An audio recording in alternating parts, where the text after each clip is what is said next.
ಪಾಕ್ ಜೊತೆ ಕೈಜೋಡಿಸಿದ ಕಾಂಗ್ರೆಸ್ ಹಿರಿಯ ನಾಯಕ. ಮೋದಿ ವಿರೋಧಿಸುವ ಭರದಲ್ಲಿ ದೇಶ ವಿರೋಧಿ ಕೃತ್ಯ. ಕೈ ನಾಯಕನ ನಡೆಗೆ ಸಿಡಿದ ಬಿಜೆಪಿ ನಾಯಕರು. ಅಷ್ಟಕ್ಕೂ ಆ ನಾಯಕನ ಪಾಕ್ ಪ್ರೇಮ ಎಂಥದ್ದು, ಅವರನ್ನು ಪಾಕಿಸ್ತಾನಕ್ಕೆ ಕಳಿಸಿಬಿಡಿ ಎಂದ ನೆಟ್ಟಿಗರು. ಆಗಾಗ ಪಾಕಿಸ್ತಾನದ ಪ್ರೇಮ ಮೆರೆಯುತ್ತಿದ್ದ ಮಾಜಿ ಕೇಂದ್ರ ಸಚಿವ ಹಾಗೂ ಕಾಂಗ್ರೆಸ್ನ ಹಿರಿಯ ನಾಯಕ ಮಣಿಶಂಕರ್ ಅಯ್ಯರ್ ಇದೀಗ ಮತ್ತೊಮ್ಮೆ ಅದನ್ನು ಸಾಬೀತುಪಡಿಸಿದ್ದಾರೆ.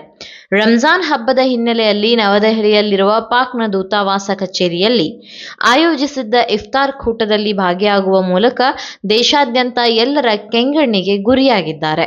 ಇನ್ನು ಕಚೇರಿಯು ಭಾರತದ ಕೆಲವು ಗಣ್ಯರನ್ನು ಸಹ ಈ ಇಫ್ತಾರ್ ಕೂಟಕ್ಕೆ ಆಹ್ವಾನಿಸಿತ್ತು. ಅದರಲ್ಲಿ ಒಬ್ಬರಾದ ಅಯ್ಯರ್ ತಮ್ಮ ಹಾಜರಿ ದಾಖಲಿಸಿದ್ದರು. ಅಲ್ಲದೆ ತಮ್ಮ ಆಹ್ವಾನದ ಮೇರೆಗೆ ಆಗಮಿಸಿದ್ದ ಮಣಿಶಂಕರ್ ಅಯ್ಯರ್ ಅವರನ್ನು ಪಾಕಿಸ್ತಾನದ ರಾಯಭಾರ ಕಚೇರಿಯ ಅಧಿಕಾರಿಗಳು ಆತ್ಮೀಯವಾಗಿ ಸ್ವಾಗತಿಸಿದ್ದರು.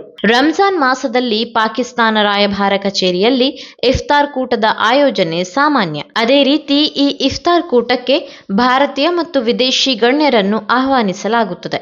ಕಳೆದ ಬಾರಿಯೂ ಪಾಕಿಸ್ತಾನ ರಾಯಭಾರ ಕಚೇರಿಯಲ್ಲಿ ಇಫ್ತಾರ್ ಕೂಟವನ್ನು ಆಯೋಜಿಸಲಾಗಿತ್ತು. ಕೈನಿಂದ ದೇಶ ವಿರೋಧಿ ಕೃತ್ಯ. ಇಫ್ತಾರ್ ಕೂಟದಲ್ಲಿ ಭಾಗಿಯಾಗಿದ್ದ ಮಣಿಶಂಕರ್ ಅಯ್ಯರ್ ಅವರ ವಿರುದ್ಧ ಬಿಜೆಪಿ ಕಿಡಿಕಾರಿದೆ. ಅಲ್ಲದೆ ಬಿಜೆಪಿ ಹಾಗೂ ಪ್ರಧಾನಿ ಮೋದಿ ಅವರನ್ನು ವಿರೋಧಿಸುವ ಭರದಲ್ಲಿ ಕಾಂಗ್ರೆಸ್ ದೇಶ ವಿರೋಧಿ ಕೃತ್ಯಗಳಲ್ಲಿ ಭಾಗಿಯಾಗುತ್ತಿದೆ. ಇದೊಂದು ಪಾಕಿಸ್ತಾನ ಸ್ನೇಹಿ ಪಿಪಿಪಿ ಪಕ್ಷವಾಗಿದೆ ಎಂದು ವಾಗ್ದಾಳಿ ನಡೆಸಿದೆ. ಅಲ್ಲದೆ ಈ ಅಯ್ಯರ್ ಇರಲಿ ಅಥವಾ ಯಾರೇ ಆಗಲಿ ಅವರ ಮನಸ್ಸಿನಲ್ಲಿ ಪಾಕ್ ಪ್ರೇಮ ಇರುವುದು ಗೊತ್ತಾಗುತ್ತದೆ ಎಂದು ಬಿಜೆಪಿ ವಕ್ತಾರ ಪ್ರದೀಪ್ ಭಂಡಾರಿ ಟೀಕಿಸಿದ್ದಾರೆ.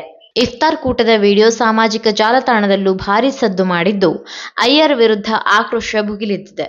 ಅಲ್ಲದೆ ಅಯ್ಯರ್ ಅವರನ್ನು ನೆಟ್ಟಿಗರು ತೀವ್ರ ತರಾಟೆಗೆ ತೆಗೆದುಕೊಂಡಿದ್ದಾರೆ.